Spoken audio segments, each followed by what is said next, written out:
बिस्मिल्लाहिर्रहमानिर्रहीम। अस्सलामुअलैकुम। NMA news के साथ में हूँ मुन्नज़रा। रुख करते हैं खबरों का।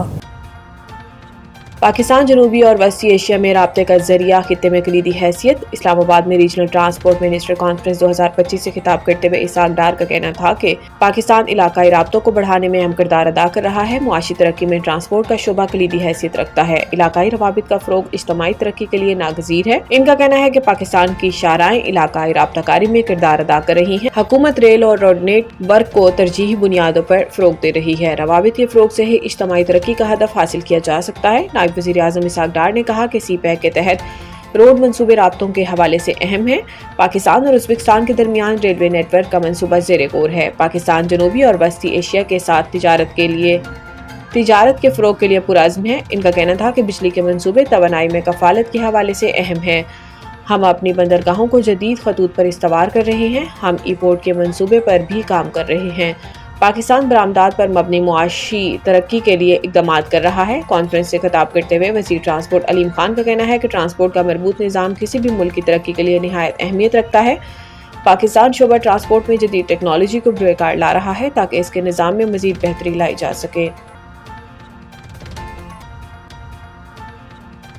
आवाम को सस्ता गोश्त फराहम करने के लिए मटन, बीफ और चिकन की एक्सपोर्ट पर पाबंदी की तजवीज़। लाहौर हुकूमत की जानिब से आवाम को सस्ता गोश्त फराहम करने का फैसला किया गया। ज़राए वज़ारत पैदावार के मुताबिक सैलाब से ज़राअत और लाइव स्टॉक के मुतासिर हुए हैं, लिहाजा मटन, बीफ, अंडे और चिकन की एक्सपोर्ट पर कुछ अर्सा के लिए पाबंदी की तजवीज़ दी गई है। इन चीज़ों की एक्सपोर्ट पर पाबंदी से इनकी कीमतें कम होंगी।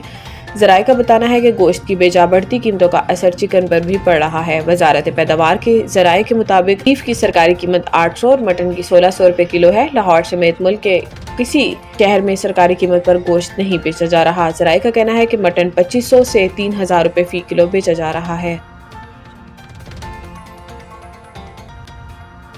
पोलैंड के नायब वज़ीर आज़म वज़ीर ख़ारजा 2 रोज़ा दौरे पर पाकिस्तान पहुँच गए हैं। वालिश नायब वज़ीर आज़म राद सवाफ की 2 रोज़ा दौरे पर पाकिस्तान आमद पर additional foreign secretary Khalid Jamali ने मुअज़्ज़ज़ मेहमान का पुरतबाक इस्तकबाल किया। पोलैंड के नायब वज़ीर आज़म अपने 2 रोज़ा दौरे के दौरान पाकिस्तानी हम मनसब नायब वज़ीर आज़म इसहाक डार और आला हुकाम से मुलाकातें करेंगे। मुलाकातों में 2 तरफ़ा ताल्लुकात पर तबादला ख्याल किया जाएगा। इलाकाई और बैनुल अक़वामी सूरत हाल पर भी बातचीत होगी। तर्जुमान दफ्तर ख़ारजा के मुताबिक पोलैंड के नायब वज़ीर आज़म 2 रोज़ा सरकारी दौरे पर पाकिस्तान आए हैं। ये वज़ीर ख़ारजा स्कोर सिकी का पाकिस्तान का दूसरा सरकारी दौरा होगा। इनका पहला दौरा पाकिस्तान 2011 में हुआ था। पाकिस्तान और पोलैंड के दरमियान 2 तरफ़ा ताल्लुकात के तमाम पहलुओं पर तबादला ख्याल होगा। मुज़ाकरात के बाद दोनों वज़राए ख़ारजा मुश्तरका प्रेस स्टेटमेंट देंगे। तर्जुमान का कहना है कि पाकिस्तान पोलैंड के साथ बाहमी ताउन के फ़रोग़ के लिए पुरअज़्म है। सफारती ज़राए का कहना है कि पॉलिश वज़ीर ख़ारजा ये 2 रोज़ा दौरा वज़ीर ख़ारजा इसहाक डार की दावत पर कर रहे हैं। इमरान खान की जमानत की दरखास्तों पर आइंदा तारीख पर हुक्काम से तमाम मुकदमात का मुकम्मल रिकॉर्ड तलब। बानी चेयरमैन PTI इमरान खान के खिलाफ 26 नवंबर एहतजाज के 6 मुकदमात की समाअत हुई, जिसके दौरान अदालत ने आइंदा तारीख पर तमाम 6 मुकदमात का मुकम्मल रिकॉर्ड तलब कर लिया। अदालत ने बानी चेयरमैन PTI की जमानत दरखास्तों की समाअत 6 नवंबर तक मुलतवी कर दी। इंसदाद दहशतगर्दी की खसूसी अदालत के जज अमजद अली शाह ने समाअत की। आज भी जमानत की दरखास्तों पर दलाइल ना हो सके। मुकदमात में थाना नसीराबाद के कांस्टेबल के कत्ल का मुकदमा भी शामिल है। अदालत ने आइंदा तारीख पर तमाम 6 मुकदमात का मुकम्मल रिकॉर्ड तलब कर लिया। मुकदमात में बुशरा बीबी समेत तमाम मुल्जिमान की जमानतें मंजूर हो चुकी हैं। सिंध के सीनियर वजीर शर्जील इनाम मेमन ने कराची के इलाके कुरंगी में काटी Korangi association of trade and industry के दफ्तर का दौरा किया, जहां इनका इस्तकबाल काटी के सदर इकराम राजपूत, सीनियर नायब सदर जाहिद हमीद, जुनेद नकी, खालिद तुआब, जुबैर छाया, फराजुर रहमान और दीगर ओहदेदारान ने किया। इस मौका पर वज़ीर आला सिंध के मुआविन खसूसी फराज आबिद लाखानी ने भी शिरकत की। इजलास में सिंध में सनती तरक्की, कारोबारी माहौल की बेहतरी, इंफ्रास्ट्रक्चर के मसाइल, ट्रांसपोर्ट सहूलियात और सनती जोन्स को दरपेश चैलेंजेस पर तफसीली गुफ्तगू हुई। सिंध के सीनियर वजीर और सूबाई वजीर बराए इत्तलात, ट्रांसपोर्ट और मास ट्रांजिट शर्जील इनाम मेमन ने अपने खिताब में कहा कि पीपल्स पार्टी की सिंध हुकूमत ने हर शोबे में नुमाया काम किया है। इन्होंने कहा कि मुल्क का पहिया सनतकारों की बदौलत चल रहा है और हुकूमत इनके मसाइल के हल के लिए पुरअज़्म है। इनका कहना था कि वफाकी और सूबाई हुकूमतें दुरुस्त सिमत में सफ़र कर रही हैं। गुज़िश्ता साल IMF के पाबंदियों के बायस किसानों को इमदादी कीमत फराहम नहीं की जा सकी। ताहम पीपल्स पार्टी के मुतालबे पर वफाकी हुकूमत ने गंदम की स्पोर्ट प्राइस तयन کیا ہے۔ اگر کسان کو مناسب قیمت دی جائے گی تو وہ گندم کاشت کرے گا۔ انہوں نے یاد دلایا کہ صدر آصف علی زرداری کے دور میں پاکستان نے پہلی بار گندم برآمد کی تھی۔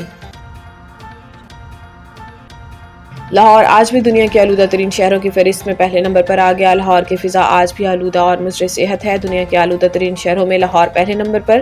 لاہور کا ایئر کوالٹی انڈیکس 253 ریکارڈ کیا گیا، جبکہ صبح 7 بجے سے پہلے لاہور کی برکی روڈ کے علاقے میں AQI 485 ریکارڈ کیا گیا۔ لاہور کے ساتھ ساتھ پنجاب کے دیگر شہروں کی فضا بھی انتہائی مضر صحت ہے۔ دنیا کے آلودہ ترین شہروں کی فہرست میں بھارتی دارالحکومت نئی دہلی کا دوسرا، جبکہ عراق کا دارالحکومت بغداد کا تیسرا نمبر ہے۔ ایئر کوالٹی انڈیکس میں کراچی 181 AQI کے ساتھ چوتھے نمبر پر موجود ہے، جبکہ بھارتی شہر کلکتہ کا 5واں نمبر ہے۔ وائٹ بال سیریز کے لیے قومی اسکواڈ کا اعلان، بڑے ناموں کی واپسی۔ پاکستان کرکٹ بورڈ PCB کی جانب سے T20 انٹرنیشنل کے لیے 15 رکنی اور ون ڈے کے لیے 16 رکنی اسکواڈ کا اعلان کیا گیا۔ سلمان علی آغا T20 اور شاہین شاہ افریدی ون ڈے ٹیم کی قیادت کریں گے۔ بابر اعظم، نسیم شاہ اور عبدالصمد کی T20، جبکہ فیصل اکرم، حارث رؤف اور حسیب اللہ کی ون ڈے اسکواڈ میں واپسی ہوئی ہے۔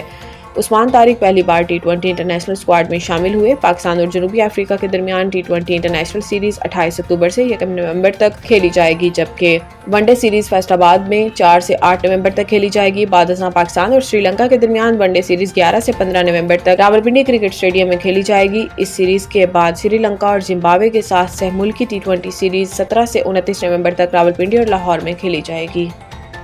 مزید نیوز اور اپڈیٹ کے لیے دیکھتے رہیے NMA نیوز۔